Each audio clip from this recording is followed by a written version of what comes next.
I was trying to think, what did I say that could actually be helpful or useful to you in the future? And I thought I'd perhaps tell the story of how I sort of came to be here. How did some of these things happen?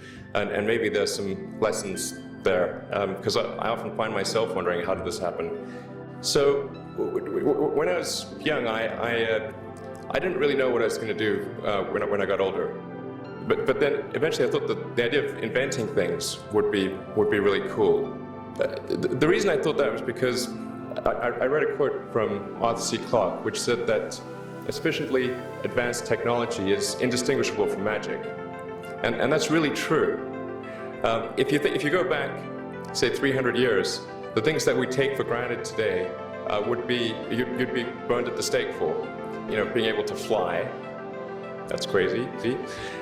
Being able to see over long distances, being able to communicate, having effectively, with the internet, a group mind of sorts, and having access to all the world's information instantly from almost anywhere on the earth. This is stuff that really would be magic, or would be considered magic in times past. In fact, I think it actually goes beyond that, because there are many things that we take for granted today that weren't even imagined in times past. They weren't even in the realm of magic. So it actually goes beyond that. So I thought, well, you know, if I can do some of those things, basically if I can advance technology, then that's like magic, and that would be really cool.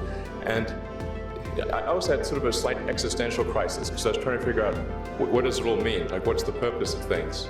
And I came to the conclusion that if we can advance the knowledge of the world, if we can do things that expand the scope and scale of consciousness, then we're better able to ask the right questions and become more enlightened, and that's really the only way forward. So I studied physics and business, because I figured in order to do a lot of these things, you need to know how the universe works, and you need to know how the economy works. And you also need to be able to bring a lot of people together to work with you to create something, because it's very difficult to do something as an individual if it's a significant technology. I originally came out to California to try to figure out how to improve the energy density of electric vehicles, basically to try to figure out if there was an advanced capacitor that could serve as an alternative to batteries. And that was in '95, and that's also when the internet started to happen.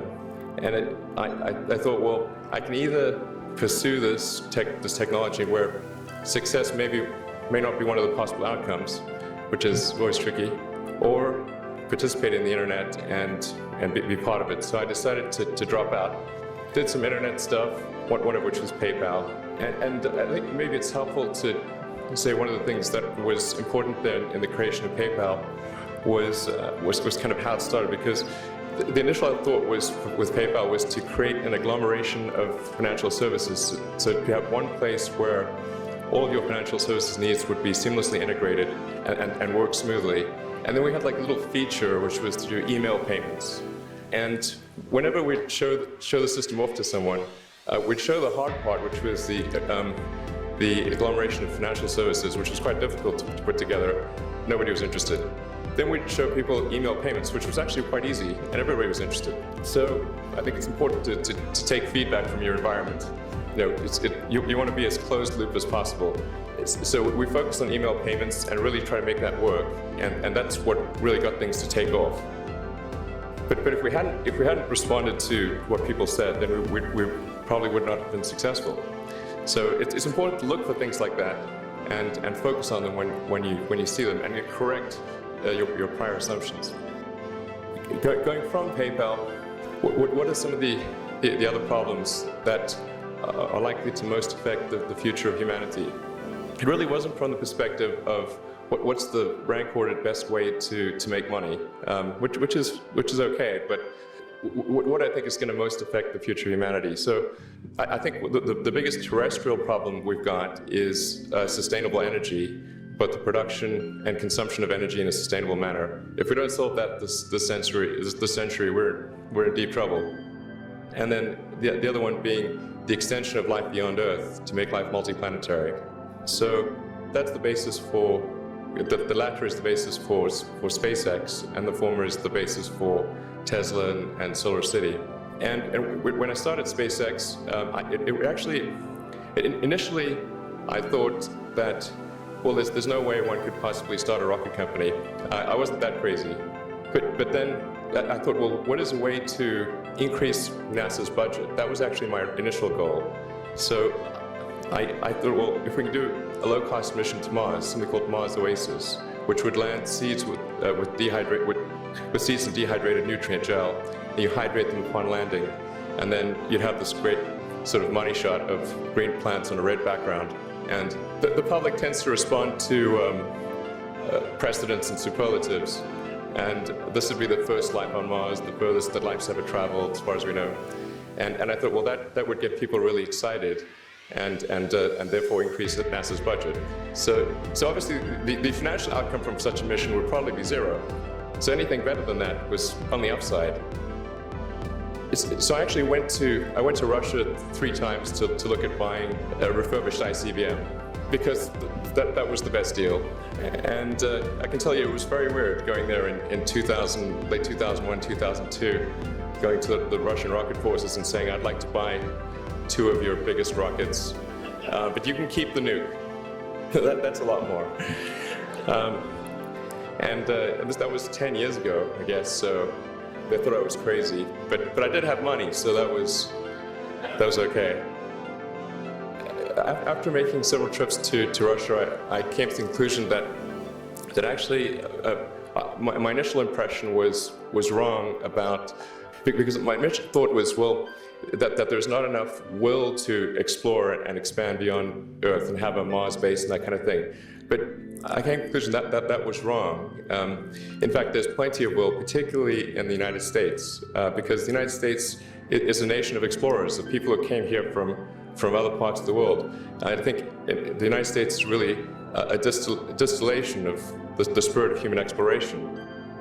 But if people think it's impossible, then, or it's going to completely break the federal budget, then they're not going to do it. So after my 3rd trip, I said, okay, well, what we really need to do here is try to solve the space transport problem, and started SpaceX. And this was against the advice of pretty much everyone I talked to. But one friend made me sit down and watch a bunch of videos of rockets blowing up. Let me tell you, he wasn't far wrong. It was tough going there in the beginning, because I'd never built anything physical. I mean, I built like little model rockets as a kid and that kind of thing, but I never had a company that built anything physical. So I had to figure out how to do all these things and bring together the right team of people. And so we did all that and then failed 3 times.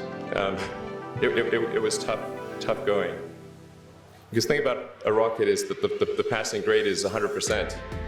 And you don't get to actually test the rocket in the real environment that it's going to be in.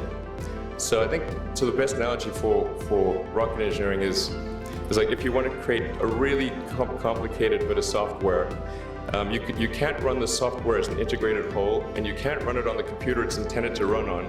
But the first time you put it all together and run it on that computer, it must run with no bugs. That's basically the essence of it. So we missed the mark there. The first launch, I was picking up bits of rocket near the launch site. It was a bit sad. But we learned with each successive flight, and were able to, eventually with the 4th flight in 2008, reach orbit. And that was also with the last bit of money that we had. Thank goodness that happened. I think the saying is 4th time's the charm. So we got the Falcon 1 to orbit, and then began to scale that up to the Falcon 9, which is about an order of magnitude more thrust. It's around 1 million pounds of thrust. And we managed to get that to orbit, and then developed a Dragon spacecraft, which recently was able to dock and return to Earth from the space station. That was a white-knuckled event. So yeah, it's a huge relief. Still can't quite believe it actually happened. But there's a lot more that must happen beyond this in order for humanity to become a spacefaring civilization, and ultimately a multi-planet species. And that's something I think it's vitally important, and I hope that some of you will participate in that, either at SpaceX or at other companies, because it's just really one of the most important things for the preservation and extension of consciousness.